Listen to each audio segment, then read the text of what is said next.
부산저축은행의 포스텍, 포스코 소속회사죠. 포스텍과 삼성 꿈장학정단으로부터 각각 500억 원을 유치를 해가지고 투자하도록 유도한 사람도 광주제일고등학교 출신 등등. 사회이사를 한번 봤어요. 사회이사의 취지는 이런 겁니다. 사내이사만 있으면은 그 회사 입장에서만 보기 때문에 이게 소비자들을 대신할 수가 있다.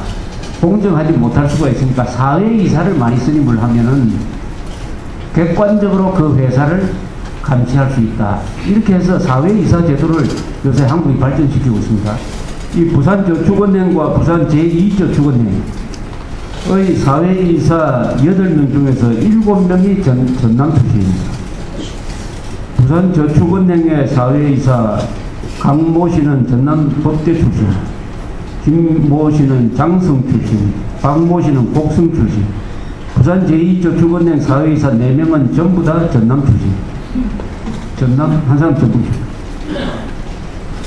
사회이사를 8명 중에 7명을 전남 지역, 감사를 광주제일고등학교.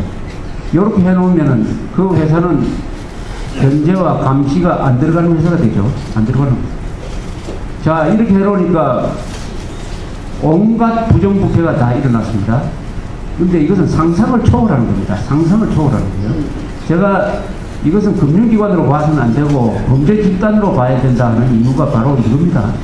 이것은 부산저축은행은 어느 순간에는 경영자들도 이것은 도저히 흑자를 낼 수 없는 은행이다. 차라리 지금부터는 우리 돈이나 빼돌리자 라고 언제부턴가 작심했던 것 같아요. 그렇지 않았으면 이렇게 할 수가 없다. 어떻게 할 수가 없다는 이야기냐. 이 가명, 차명을 통동을 해가지고 임직원끼리 대출을, 임직원 가족 친지한테 대출한 돈이 약 7천억이 됩니다. 7천억. 이 중에서 회수 가능한 것은 900억밖에 안 됩니다. 6천억이 날아가 버렸어요. 6천억이 날아가 버렸어요. 이 KBS가 보도를 하면서 사돈의 8촌까지 갈라먹었다 이런 표현을 썼어요. 보통 기자들이 이런 표현을 안 씁니다. 근데 하도 기가 막히니까 사돈의 8촌까지 갈라먹었는데 7천억을 갈라먹었는데 회수 가능한 게 900억도 안 돼요. 6천억. 이 6천억은 다 국민들이 다 나중에 부담해야 됩니다. 여기 계신 분도 다 6천억의 일부분을 부담을 해. 이렇게 하니까 그 부정을 아는 사람이 얼마나 많았겠습니까? 그러나 부정을 감시 감독해야 될 사람들은 전부 광주일고 출신이에요. 그런데 일반 직원들 중에 이 불법 대출을 한다는 사실을 아는 사람들은 또 어떻게 했느냐? 직원들이 이 회사를 상대로 공갈을 쳤어요. 4명이 공갈을 쳤어요. 회사에서 26억을 줬어요. 26억. 4사람의 입을 막기 위해서 26억 원을 줬습니다. 그 중에 한 사람은 창구 여직원인데 이 사람 퇴직했어요.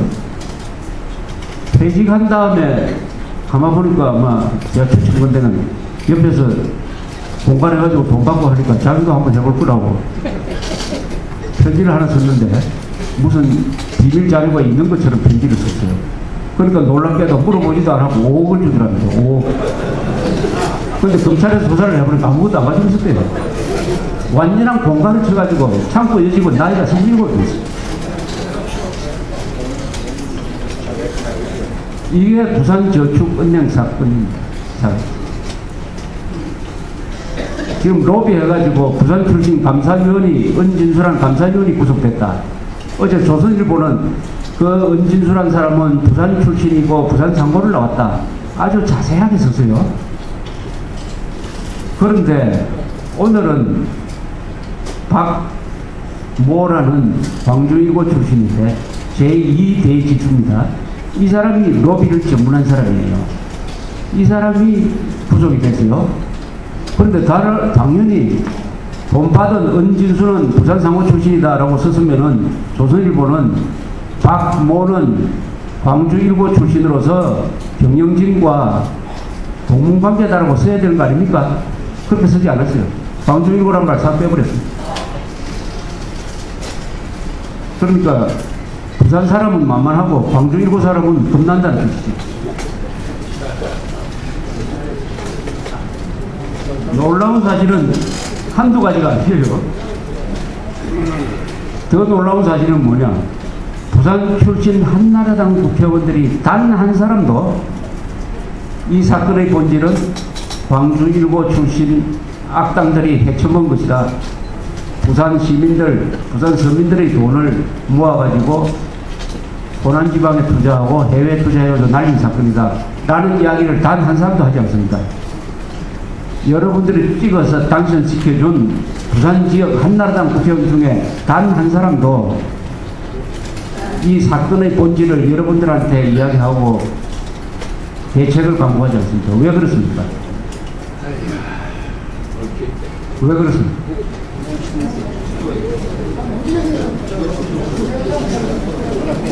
당연히 이 은행으로부터 로비를 당한 것이 아니냐 하는 의심을 할 수밖에 없어요. 또는 자기 친척들이 숨겨놓았던 또는 예금해놓았던 그 돈을 이 은행으로부터 통보를 받아가지고 영업정지 당하기 전에 미리 빼내갔든지 도움을 받았든지 로비를 당했다든지 하지 않았다면 어떻게 부산 출신 국회의원들이 이렇게 조용합니까? 더 놀라운 사실은 그래도 한나라당이 국정조사를 하자고 국회의원들 30몇 명이 제안을 했는데 그 30몇 명 중에서도 부산 지역 국회의원이 단 한 사람도 없습니다. 이거는 부산 유권자들의 잘못이에요. 왜 가만히 있습니까? 피해자들도 왜 가만히 있습니까? 저는 도저히 이해가 할 수가 없습니다. 서울에서 보면 이해할 수가 없어요. 이렇게 당하고도 묵묵히 가만히 있는 게 이게 인내심인지 아니면 뭐 자선단체 같은 사람들인지 빼앗기고도 기분 좋아하는 사람들인지 정의감이 없는 사람들인지 정의감이 있어야 되는 거 아닙니까 사람이. 아니 광주 1고 출신들한테 당했다고 해서 호남 사람을 미워하는 것은 안 됩니다. 이거는 그 광주 1고 출신들이 고향이 아닌 곳에 와서 서민들의 돈을 모아가지고 자기들이 갈라먹고 또는 숨겨놓았을 것이고 또는 내부를 줬을 것이다 하는 데 대해서 왜 부산에 있는 사람들은 화를 내지 않을까?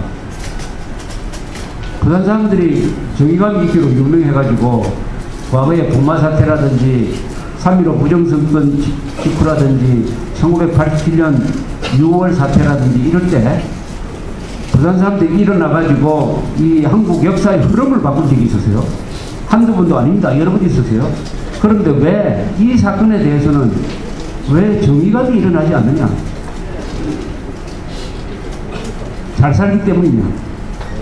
아니면은 이명박의 중도신용이라는 그 일종의 마취제에 취했기 때문이냐? 부산 지역 국회의원들을 상대로 여러분들이 오늘이라도 가서 전화를 걸습니다. 전화를 걸습니다. 조모한테 이야기 들었는데 실상 이렇다고 그러는데 어떻게 된 거냐? 왜 당신 가만히 있느냐? 가만히 있는 이유는 뭐냐? 그 은행으로부터 부탁을 받았느냐? 덕을 보았느냐? 안 그러면은 당신 한 사람이라도 기자회견을 하라. 이렇게 여러분들이 전화 걸고 편지 쓰고 해가지고 압박을 가해야 될 의무가 있습니다. 이게 민주시민의 의무예요. 우리 흔히 민주시민이라고 이야기합니다. 그 민주시민 역할을 하는 게 굉장히 어렵습니다. 백성 역할을 하는 건 쉬워요. 저 원님이 하자는 대로 하면은 백성 역할을 할 수 있어요. 그러나 민주시민 역할을 하려면은 자기가 자기 운명의 주인이 되어야 되기 때문에 뭔가 찾아서 자기가 스스로 해야 됩니다. 자기의 본익은 자기가 찾아야 됩니다. 절대 민주주의 사회에서 자기의 본익을 남이 찾아서 갖다 주지 않습니다. 자기의 본익은 자기가 찾아야 됩니다. 왜 광주 1고 출신 10여 명의 악당들이 날린 5조 원을 왜 부산 시민 여러분들이 그 피해를 다 보상을 합니까? 그거 다 굴러가서 국민 세금으로 여러분들한테 다 오게 돼 있어요. 그게 억울하지 않는다면은 지금부터 여러분들이 행동을 하죠. 행동.